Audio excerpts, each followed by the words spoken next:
and expectations or just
Good morning, everyone. Thank you so much for coming to church today. I am Jade Sylvan. I am the intern minister here at First Parish in Concord, and I am so happy to be sharing worship with you today. I would also like to introduce the other members of the staff and the team who are here to share worship this morning. We have Reverend Liz Weber. Good morning, everybody. Glad you're here. And Adrienne Betancourt. I'm so glad to be with you all this morning. We also have the Reverend Amy Friedman. Good morning, everyone. And Dawn Van Patten. Good morning, everyone. Happy Sunday. Welcome to church. Beth Norton is here. Good morning, everyone. It's great to be with friends from near and far. And finally, Sarah Ritchie is helping us with the tech. Good morning. It's good to be with you today. Thank you, Sarah. Our call to worship this morning is words from Frederick Douglass. We have to do with the past only as we can make it useful to the present and the future. And now Amy will light the chalice. You are invited to light a chalice along with us at home, or if you have a candle, that would also work too. The chalice is the symbol of our liberal religious tradition. I'm going to light it today with these words by Marlene Walker. We light this chalice flame this morning to remind us to be present in this moment. This link between what was and what yet shall be.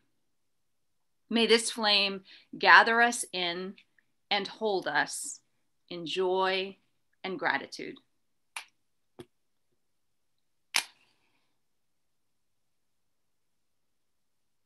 Please join in the chalice response. O flame of our faith, open our hearts and fill our bodies and souls with persistent strength. Enliven our spirits and engage us deeply in this life of ours, this sacred, essential moment now. Let us join in singing our opening song, Our World is One World.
For the children's message today, I am going to tell you a little bit about a thing that happened a long time ago, over 100 years ago. It was called the First Parliament of World Religions, and it took place at the Chicago World's Fair in 1893. So the Chicago World's Fair was a huge international exposition, and it lasted that entire summer from May to October of 1893. And it was so enormous, they practically built a temporary city for it. And we have a picture that Sarah is going to show you of a drawing from the time. So all of that stuff was built just for this fair. That's what a big deal it was in the city of Chicago. They put up 200 new buildings, and 46 different countries came and had pavilions to show off some of their cultural, culture. It was this idea, this revolutionary idea at the time. It was a chance for countries from all over the world to meet peacefully and share their cultures and ideas. So overall, over 27 million visitors came to this fair from all over the world.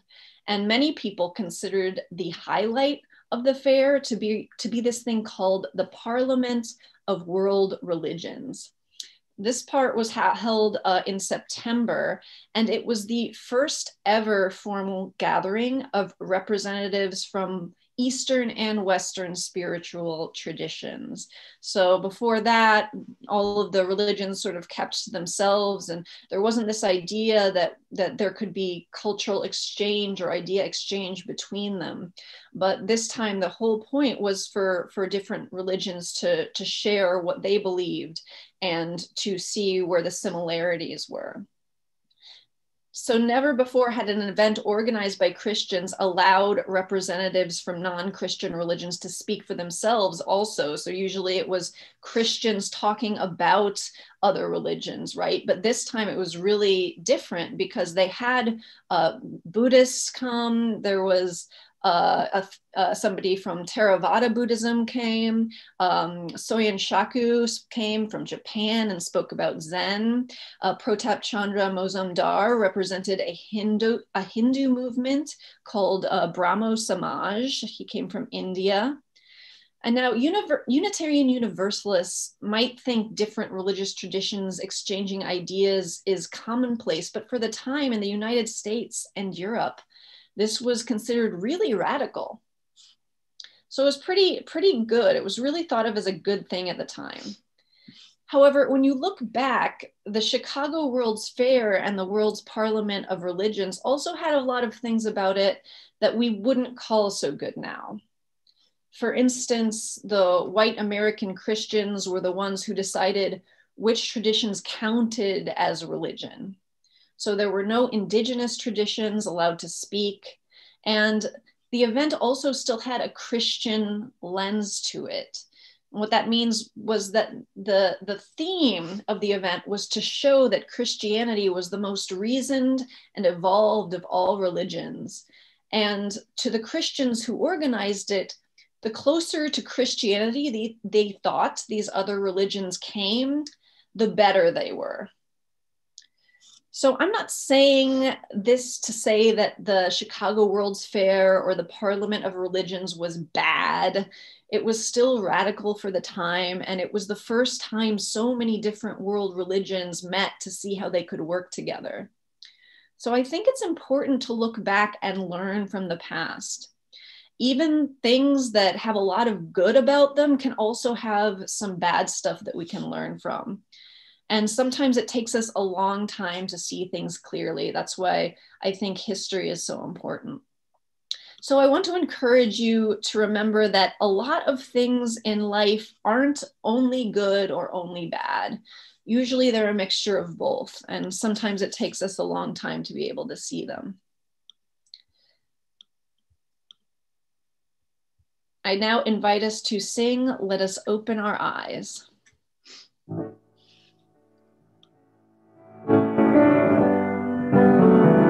Let us open our eyes to see what is beautiful. Let us open our minds to true. Let us open our hearts to love one another, and may we walk in peace.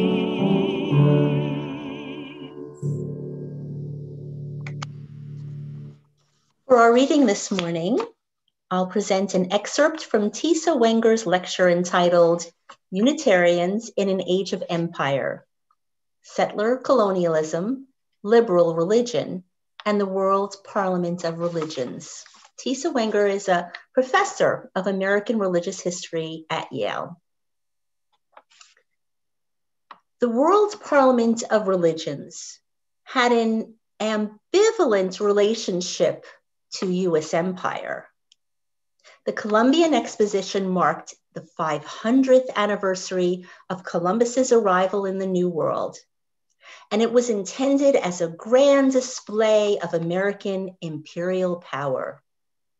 Some of its participants and observers described the World's Parliament of Religions as the crowning glory of the fair, a capstone event that demonstrated the superiority of Christianity and the benevolence of American power on the world stage.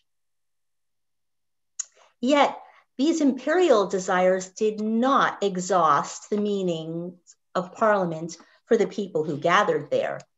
This event captured the imaginations of a diverse array of people, each with their own ideas of what they hoped to accomplish there, and provided a platform for a wide range of religious, imperial, and anti-colonial visions.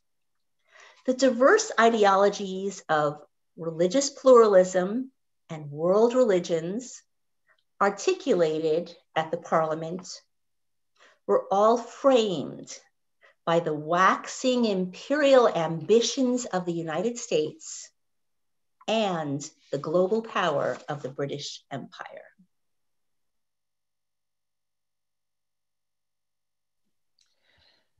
Thank you so much, Adrienne, for reading that excerpt from Tisa Wenger's lecture.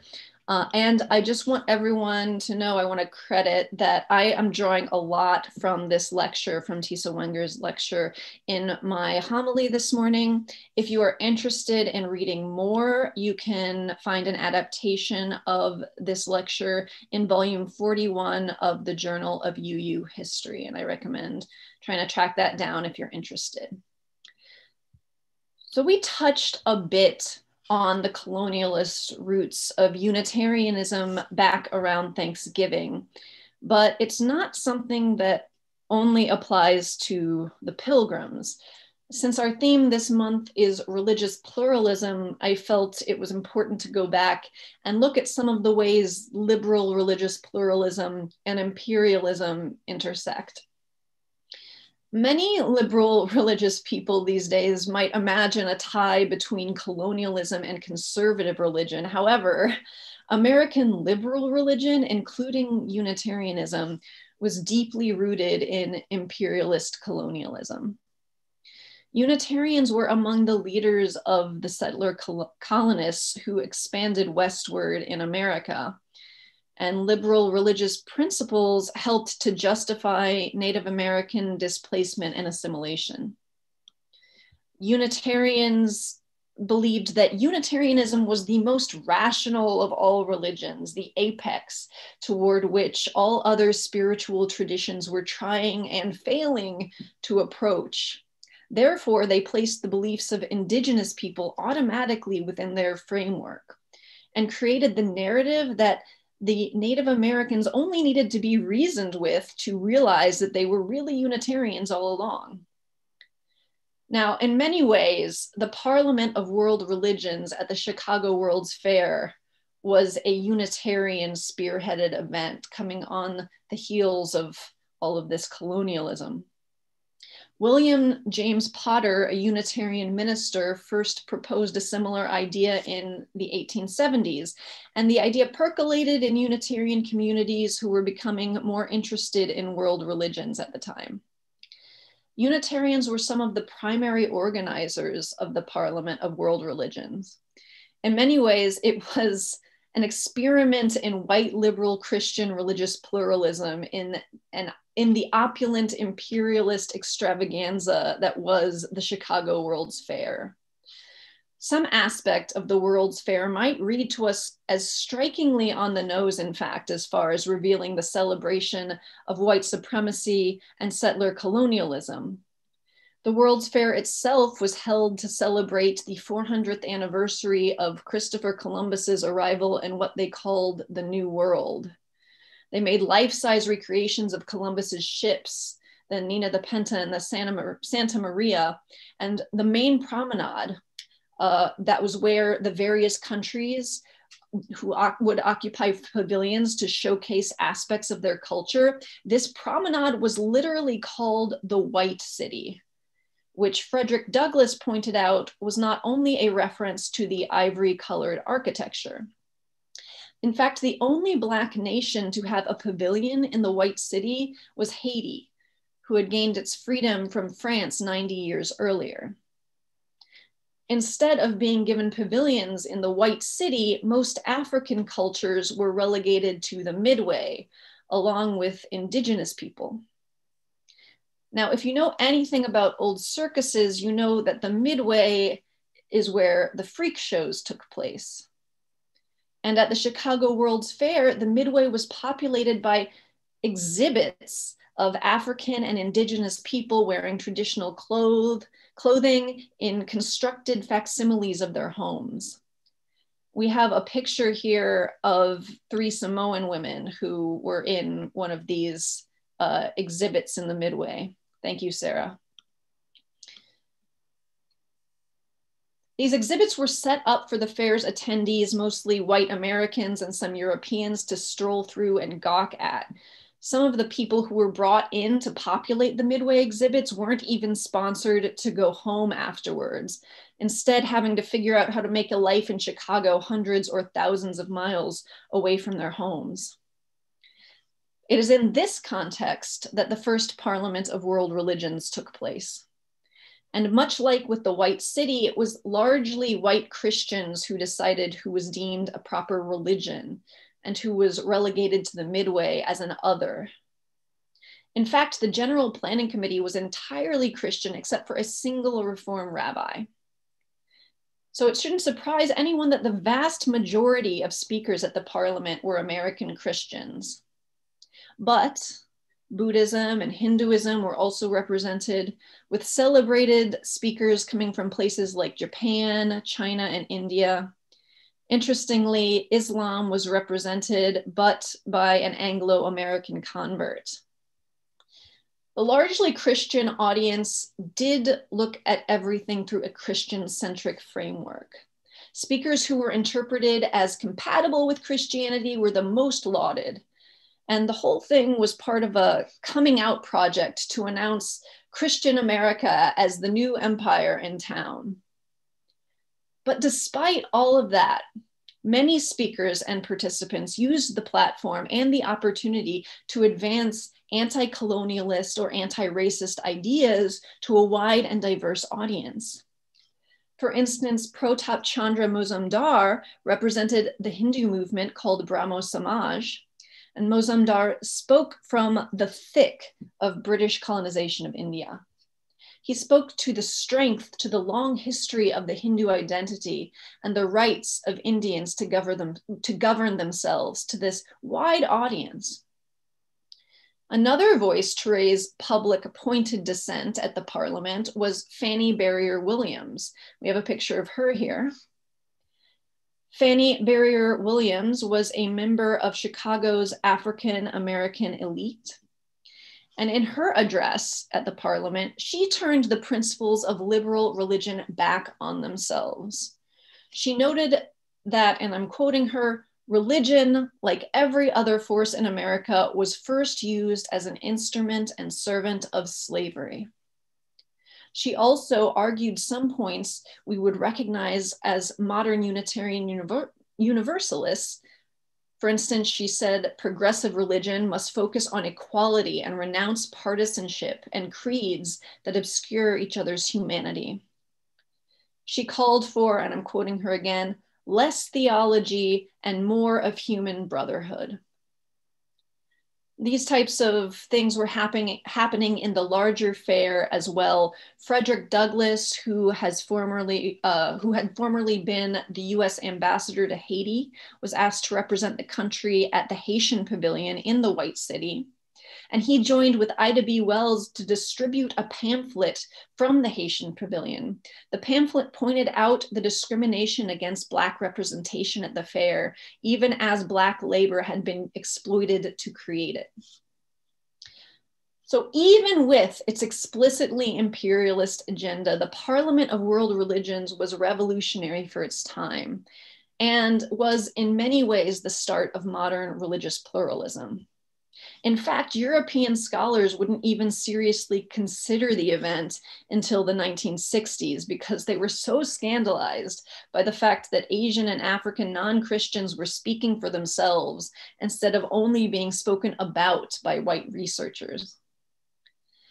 As we look at the past in order to benefit the present and the future, it's important that we remain open and curious to nuance. To acknowledge when we have been wrong, but not then to take a broad brush of denouncement and forget historical context. And we must not, for fear of looking ignorant to future generations, stop engaging with people who are different from us.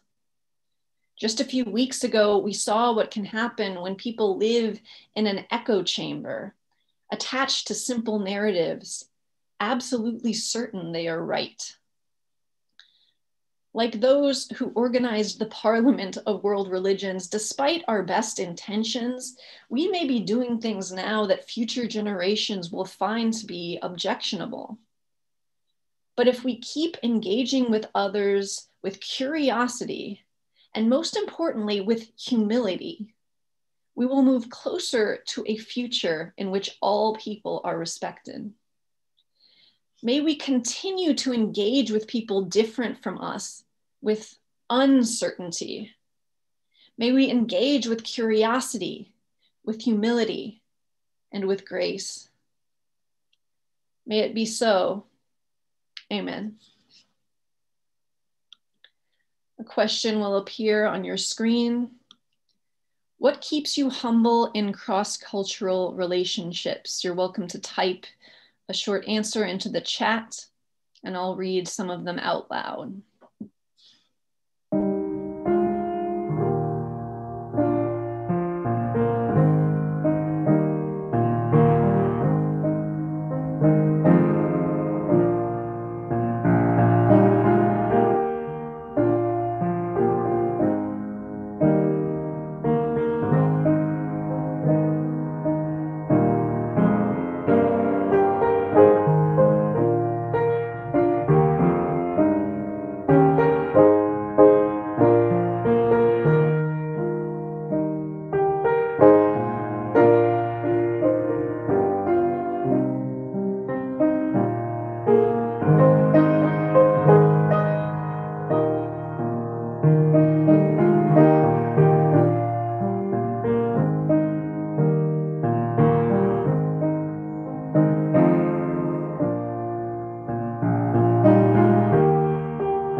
Some great answers coming up in the chat.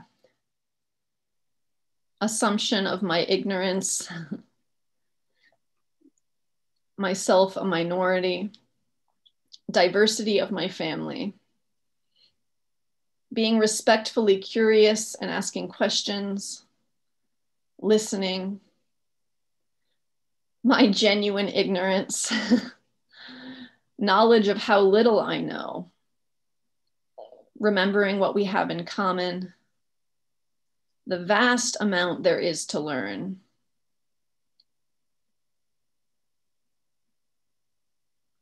Grateful for the opportunity to meet others from other traditions. Wonder and joy in learning and gifts of new perspectives. Sensing my limits, seeing as honoring.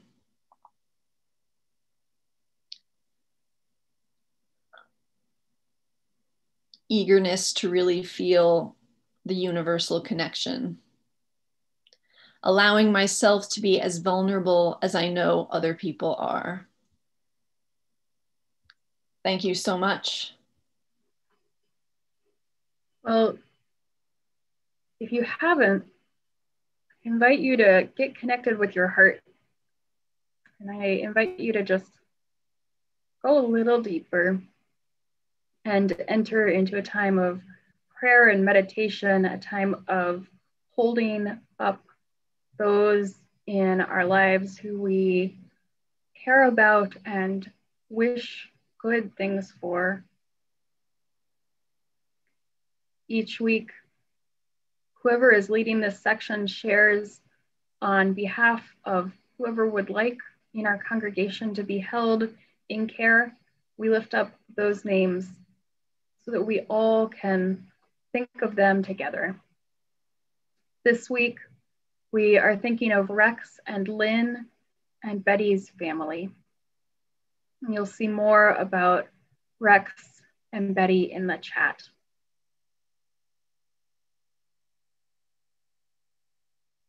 And I know that you are thinking of people in your own lives or in our church community.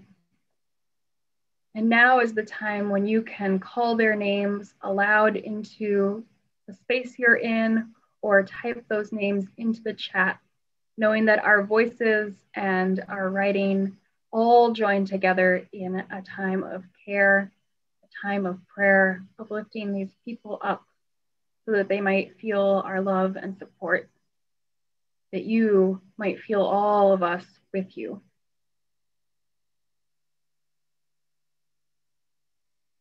Go ahead and type those names in the chat.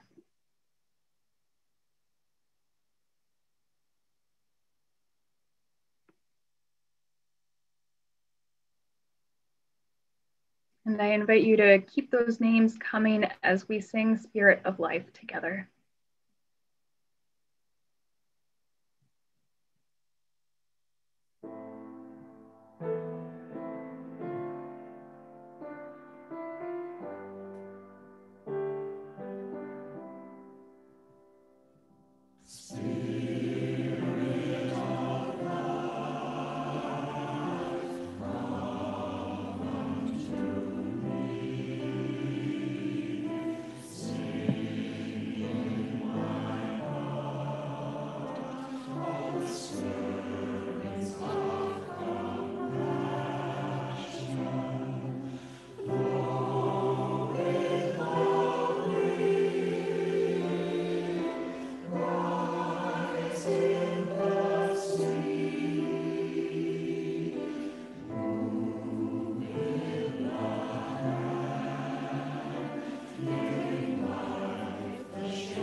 We hold all of these people in our hearts.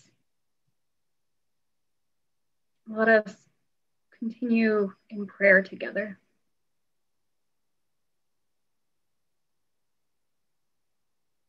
We open our hearts and send our blessings, our love and care to one another and to our world.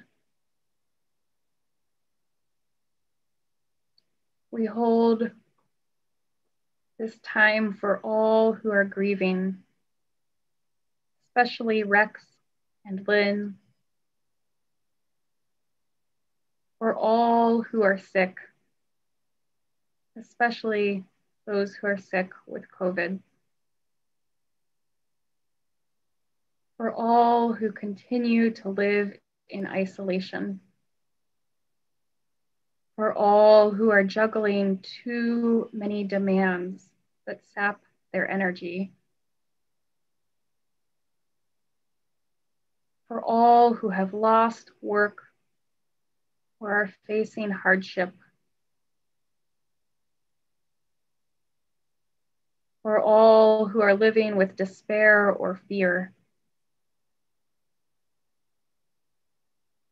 May these burdens be lifted. May all be comforted. May we reach out for support when we need it.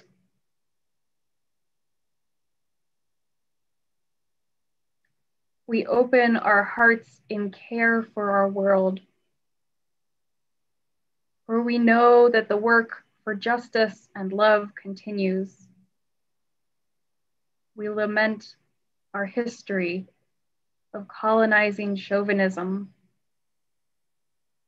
and pledge ourselves to a work to dismantle white supremacy culture. May we be humble. May we be humble, and may we always be open to learning and growing. For our world is one world filled with many cultures and many ways of being.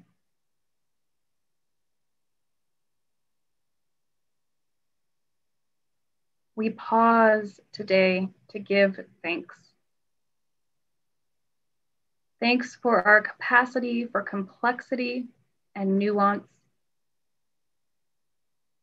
Thanks for the values that have served us well throughout history. And thanks in this moment for the successful transition of power in our nation's capital. We celebrate and we breathe a sigh of relief.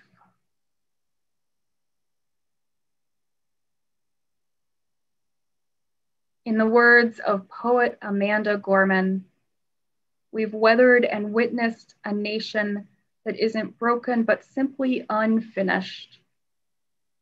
We, the successors of a country and a time where a skinny Black girl descended from slaves and raised by a single mother can dream of becoming president, only to find herself reciting for one. And yes, we are far from polished, far from pristine, but that doesn't mean we are striving to form a union that is perfect. We are striving to forge our union with purpose, to compose a country committed to all cultures, colors, characters, and conditions of man.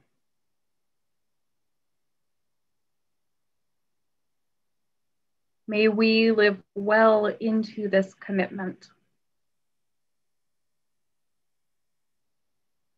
May all who have come in pain today find solace. May all who have come in joy find their joy doubled. And may each of us, by our daily living, make our world a better place. Amen, and blessed be.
He won't go downstairs.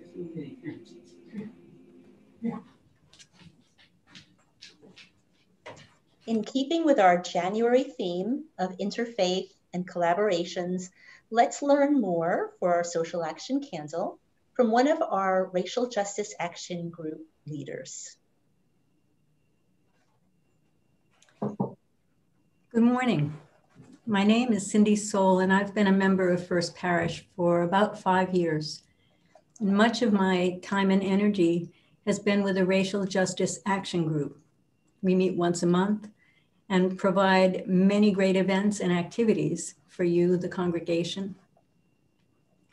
The opportunities I've had to work collaboratively on issues I care deeply about with other social action committees here at First Parish, the larger UU community, and other interfaith groups and organizations, both locally and in Boston, has been the source of many deeply, deeply felt experiences. I'll cite only 2. First, some RJAG members and I went on an interfaith pilgrimage for peace and justice with 40 others of different faiths, led by Boston's City Mission. We went to the Legacy Museum and the National Memorial for Peace and Justice in Montgomery, Alabama. We met people who fought and lived through the challenging voting rights campaign in the Deep South during the 1960s.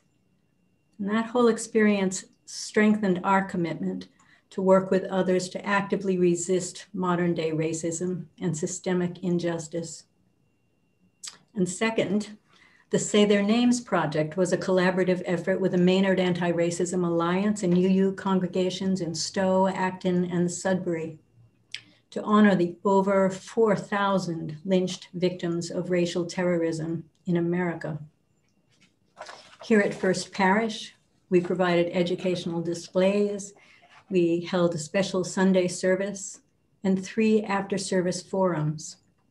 We shared the materials between the 3 congregations.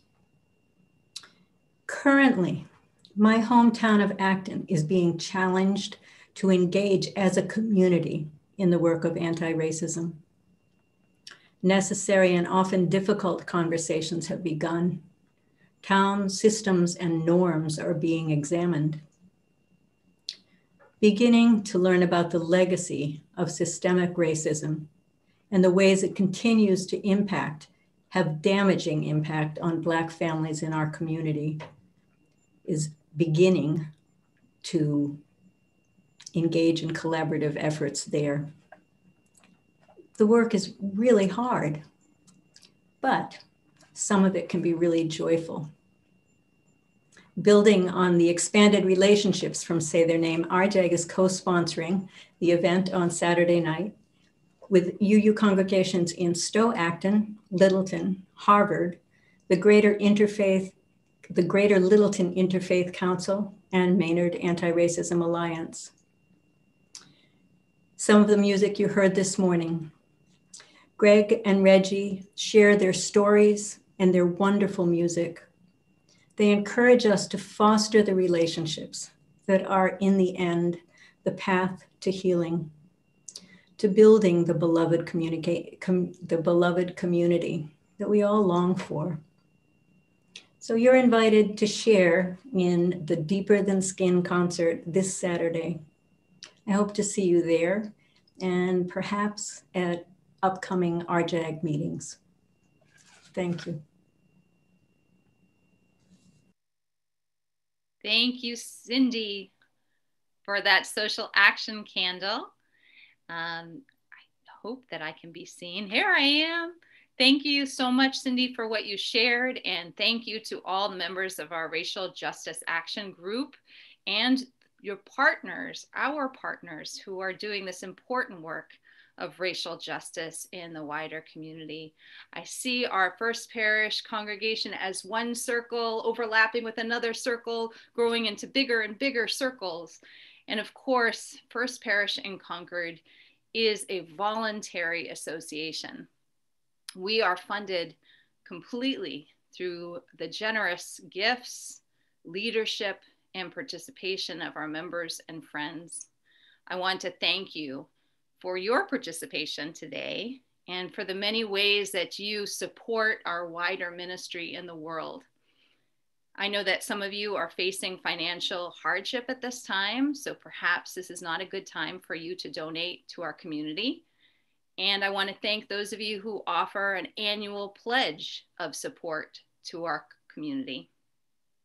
During every Sunday service, we have an opportunity also to make a donation, and we have a Share the Plate program. That means that half of what is contributed during this Sunday service is given to another organization. And for the month of January, that organization is the Guatemala Aid Fund. And we've heard some very compelling testimonials about the wonderful work they're doing in Guatemala to support their community in education and all kinds of programs combating malnutrition and root causes of poverty.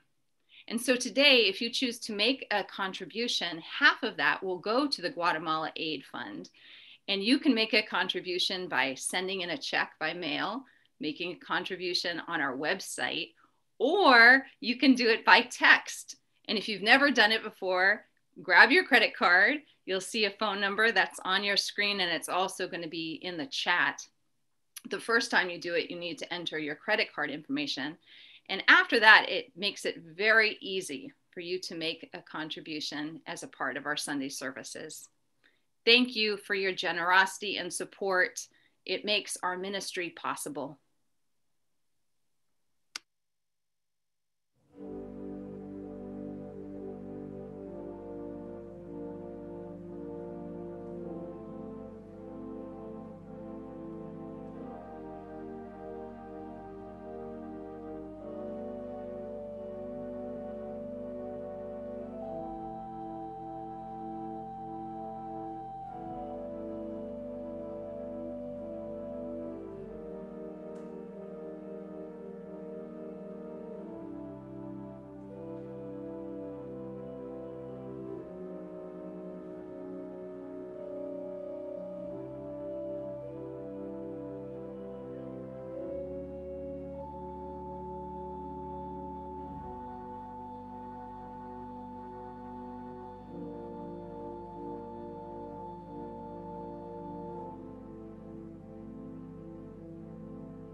As we begin to close our service, I want to let you know that there are many opportunities for you to connect, be of service, and continue your journey of growth and discovery with First Parish in Concord. If you haven't already, please subscribe to our FP Weekly.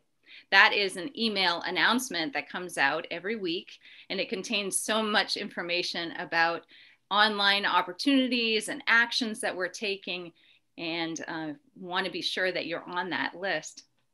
If you have children or teens in your family, there's also another email list, which I send out, which is called RE Weekly. So please make sure that you're following that. It also has links in there so that you can join us in our family Reconnect, which happens every Sunday at 9 o'clock before this service. This week, we actually had our pets visit, and we had guinea pigs and chickens and dogs and cats. It was so much fun.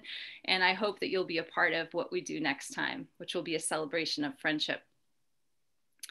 You'll find more opportunities in FP Weekly, including a fireside chat with Jade, and that will be this Tuesday evening, and a new Bible study series offered by Howard.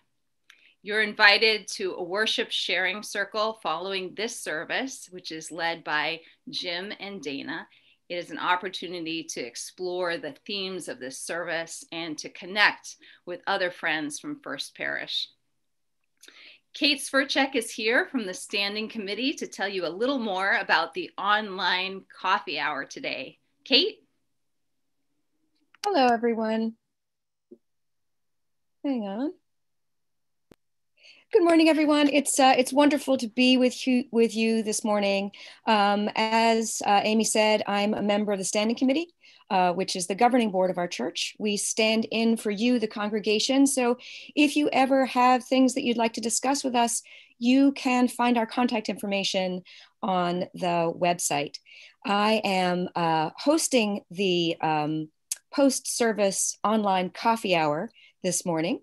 So I'd love to see many of you for just a brief social gathering to share how we're all doing and connect in this wonderfully unique way that COVID has provided for us.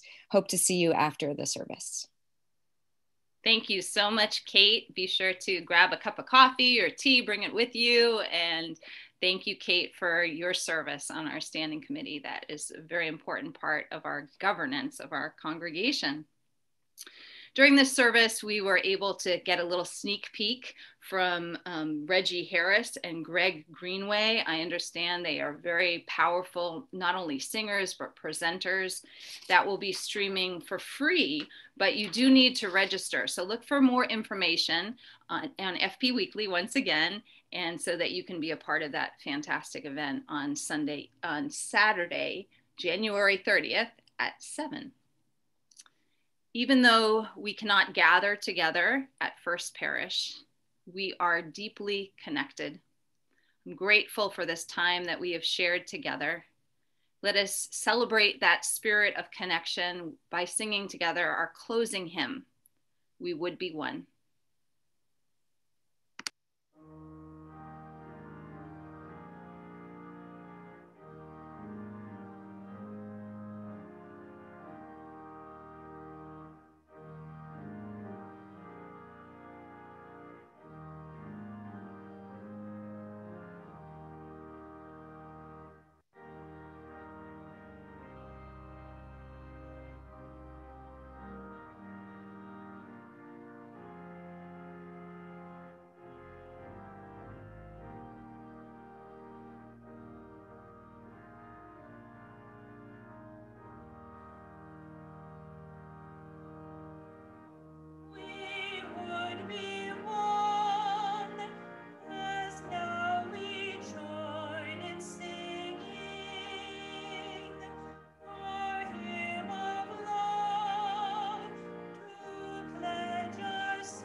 May we remember Frederick Douglass's call to look at the past to help us move toward a more just future.